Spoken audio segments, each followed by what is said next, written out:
Naghahanap ka ba ng lugar na kung saan pwedeng mag-relax maghapon? Kung saan pwede kang kumain habang nakatingin sa magandang tanawin? Ito nga pala ang Cafe Sinukuan na matatagpuan mo dito sa Baliti, Arayat, Pampanga. Napakasarap ngang pumasyal dito dahil makikita mo pa ng malapitan ang ganda ng Mount Arayat.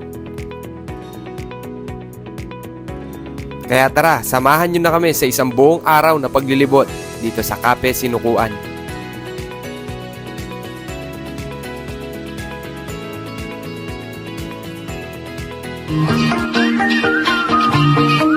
I've got the moves like Jagger. Oh, sometimes I get a good feeling. I got a feeling. I said you're holding back. She said shut up. We're gonna die young. He was a boy, she was a girl. You don't know you're beautiful. Hey, so sister. Yan guys, papunta nga tayo ng Cafe Sinukuan at yung Gintong Pakpak na dito nyo lang makikita sa Arayat, Pampanga. So ang kinagandahan lang ng vlog natin for today, kaya dalawa yung mapupuntahan natin, ay dahil magkalapit lang yung dalawang yon. And parehong maganda yung tanawin dun, no? Kaya magandang ipakita dito sa ating travel vlog. So as of now, nandito kami sa May Mexico. Ito, pag lumiko kayo sa kanto na to, alam ko dire-diretso na lang kayo at dadatnan nyo na yung Cafe Sinukuan. Then pag umusog pa kayo ng konti is yung Gintong Pakpak. So time check natin is 9 o'clock in the morning. And ang alam ko kasi is nagbubukas yung Cafe Sinukuan ng 7 or 7:30, no? So yun ang una natin pupuntahan. Doon na siguro kami mag-almusal, guys. Ang kasama ko ngayon sa aking vlog ay ang aking kaibigan na si Adriel at saka yung kanyang kaibigan na si Daniel, no? Bali, tatlo lang kami. Yung mga nakapanood ng last vlog natin dito sa may Tarlac, sa may Sitio Baag, nagpapasalamat po ako dahil ang dami pong nag-share, no? Nagbahagi nung gawa natin na video. And napakasaya lang dahil meron na tayong isang video na medyo madami yung views. At pati na rin pala dun sa mga nag-share, nag-like, nag-comment dun sa biyahe natin, dun sa Liuliwa, Zambales, no? Meron kasi tayong isang part na pinost dun sa Liuliwa na ang daming nag-comment, no? At saka nag-heart react, syempre. So yung mga vlogs pala natin, after ko silang i-post sa YouTube account natin, mga 1 month after, hinahati-hati ko sila. Tapos para may share din natin sila ng part by part. Pero kasing iba na hindi naman talaga nanonood sa YouTube, sa Facebook lang sila, para naman mapanood din nila, no? Kumbaga una lang nating i-upload sa YouTube account natin. Iniiwan na ako ng dalawa. Nagugutom na kasi sila, hindi pa kami nag-almusal or kahit ano, wala pa kami kinain. So kung gusto nyo pumunta rin dito sa Cafe Sinukuan, no, makikita nyo naman siya sa Google Map. At saka kilalang kilala yan dito sa lugar na to. At saka hindi lang dito, actually sa buong Pampanga alam na alam yung Cafe Sinukuan. Ito na yung second time natin na pupunta ron, no? Kaya medyo mai-share ko na sa inyo yung kung ano ba yung makikita nyo or ano ba yung ini-expect nyo dun sa pupuntahan natin.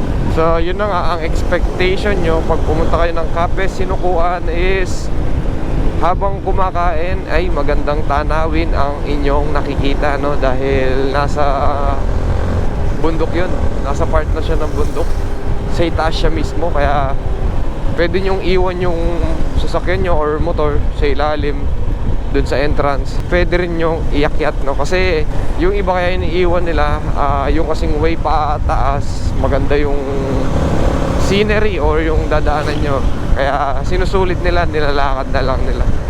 And sa pagdating sa parking, hindi rin naman problema yung parking dun.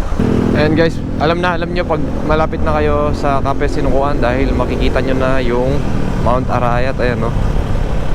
Hindi lang natin nakita na maayos kasi medyo maulap, no? Pero ang laki ng Mount Arayat, grabe, ayan, no? Ang lawak. Sunday ngayon, so sa tingin ko medyo maraming tao dun sa Cafe Sinukuan, no? Lalo na gantong oras. Ayan, liliko lang kayo dito sa kanto na to.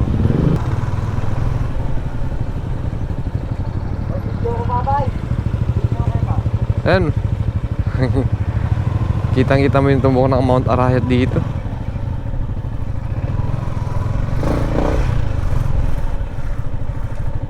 Picture lang kami. Bye, picture mo ko.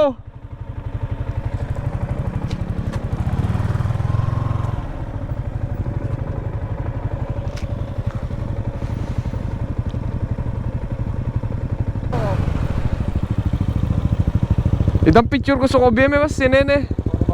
Wapin yan sa tingna. Sige. Yan, picturean lang natin yung kasama natin. Yo. Okay na. Ay, diretso na tayo. Malapit na lang tayo. Pagkatapos lang na zigzag na to, yun na yung Cafe Sinukuan.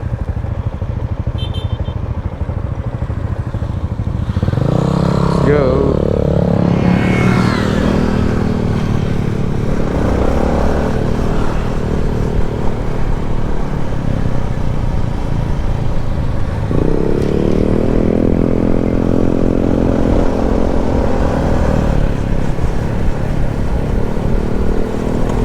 Grabe, ang ganda oh. Guys, ayun yung Cafe Sinukuan. Kung nakikita niyo yung itaas na yun, yung may bubong, yun na yung aakyatin natin. Yapin to.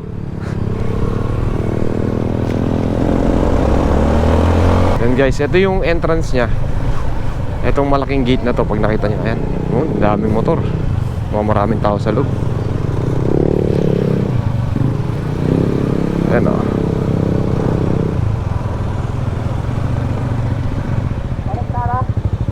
Oh, mamaid na pa.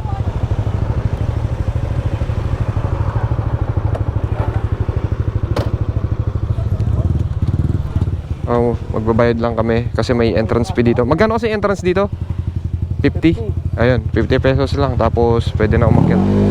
Dito pwede kayong mag-park. Tapos dun sa itaas, dun yung mismong pinupuntahan na may kainan at saka yung parang view deck nila. Okay, so kami papanik namin yung motor namin sa itaas. Yan, hintayin lang natin kasi nagra-radyo sila doon pag may pababa. Delikado kasi masyado siyang pataas. So after nung may pababa, doon pwede na tayong umakyat. For safety lang naman. Okay yun, kaya na tayo.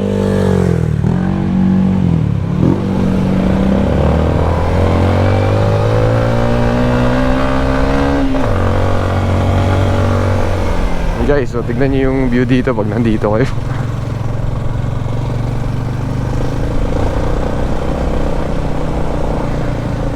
Forest vibes. Ang ganda oh. Ang ganda ng mga puno nila dito sa gilid. Tuloy-tuloy siya. Ganda yung mga puno nila, no? Medyo ingat nga lang. Pero maganda naman yung pagkakasemento. Kaya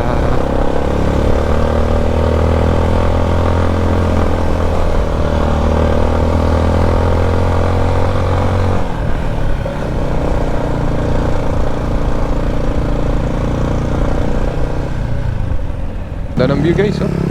Lawak. Dito daw yung parking ng motor. Park lang tayo dito. Dito na yung kainan guys. Gutom na yung dalawang kasama. Ito talaga yung pinunta namin dito. Masarap na almusal. Yan yung pagkain nila dito. Anong order mo? Pepper beef. Beef pepper. Beef pepper. Tapos sa amin, tosilog yan. Tapos habang kumakain ka, ganyan yung view mo sa labas. Oh. Lawak oh. Kaya maganda rito, mag-relax kung gusto mo ng almusal na may magandang view dito sa Cafe Sinukuan.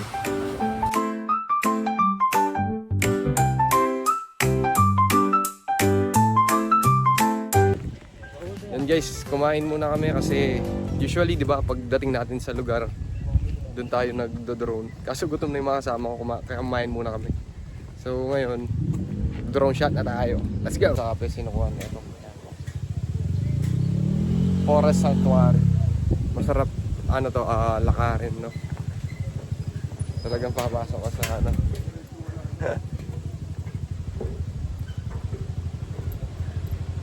Yan, magandang mag-ano dito, picture.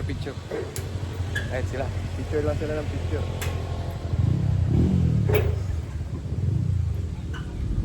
Yan guys, yung sa parking kanina, kung maglalakad kayo paakyat, ito yung dadaanan nyo. Pero kami kasi inakyat natin yung motor dahil medyo pagod to, dahil malayo, mataas. Matarik siya. Yan, meron pang isang pinupuntahan dito na maganda, itong parang tree-nest. Pakita ko sa inyo. Yan o. Akyat tayo. Pwede kayong mag-ano dito, mag-relax, magpalipas ng oras. Yan.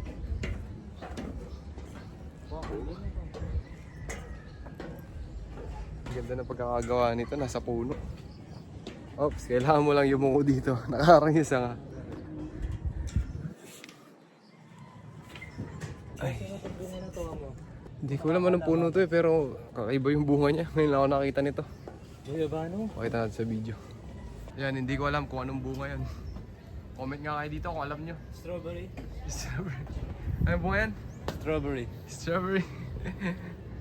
So, yung first time na nagpunta kami dito, meron siyang part na hindi pa nakabukas. So, ngayon, punta tayo doon. Mukhang mas maganda banda ron kasi ano, kitang-kita mo yung Mount Arayat at saka nakita ko ang dami pumupunta banda ron. Ang daming naglalakad papunta ron kaya silipin namin. So, may bunga ng mangga rito. Nakatikim agad sila. Sayang yung bunga, ang dami nahuhulog lang. Hinog na lahat. Doon yung kinainan natin kanina, tapos yung entrance at saka yung parking na motor. So dito may nakita ko mga naglalakad papunta rito. Napakaganda ng view dito guys. Ang ganda mag-drone dito. Naglagay sila ng mga kubo-kubo tapos kasi malawak yung spasyo niya, no. Masarap mag-relax tapos tingnan mo naman yung tanawin mo, yung Mount Arayat. Medyo makulimlim lang ngayon kaya di nalitaw yung tuktok pero kung nakalitaw yung sa ibabaw nito siguradong ano mas magandang tignan. Ano, ganyang kalalim yung ano tapos puro puno. Hindi nga lang talaga natin makita yung ano dulo tuktok ng ano Mount Arayat kasi maulap sa taas oh. Mataas pa siya sa ulap. Grabe may mga bahay dito eh. Ayun o, may nakita ko sa bahay din. Ayun o.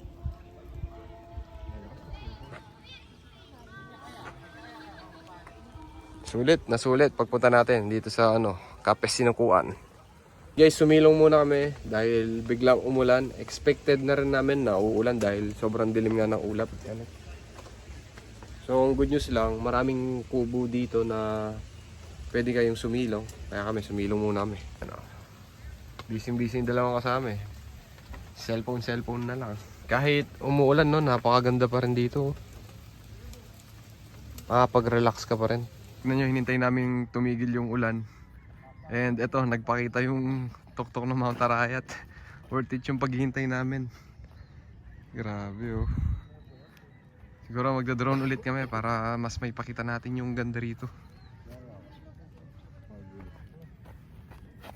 I think I'll take my whiskey leave, my coffee bag in my bed at 3. You're too sweet for me. You're too sweet for me.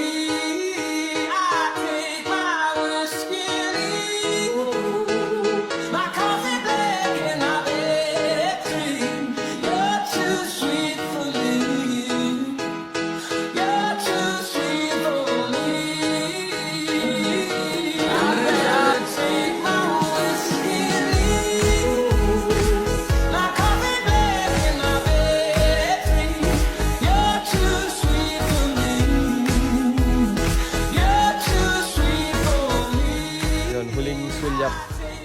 Mount Arayat bago kami umuwi. Tayong na. Guys, Dalan mo na. Yan, kubo. pababa.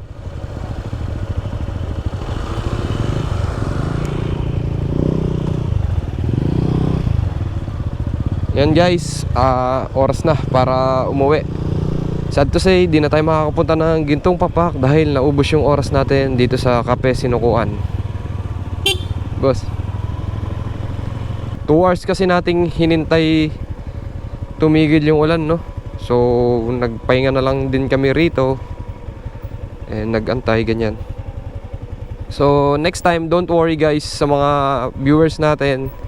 Next time po, ang susunod nating pupuntahan ay yung Gintong Pakpak. So, abangan nyo na po yan. Ayan, pababa na tayo dito. Medyo nakakatakot kasi parang may konting lumot no? Kaya pag pababa kayo dito, dapat dahan-dahan lang. Kung natuloy lang tayo sa Gintong Pakpak guys, mas malapit na talaga siya dito, no? Uusog lang ng konti dito. Kaso oras na kasi, tapos may lakad yung mga kasama natin. So, maybe next week, babalikan natin to. Gintong Pakpak naman. Syempre kung umabot ulit kayo dito sa dulo ng ating video, gusto ko pong magpasalamat. Sana po ay nag-enjoy kayo sa pananood. Hanggang sa susunod na travel vlog. Ride safe, ride guwapo.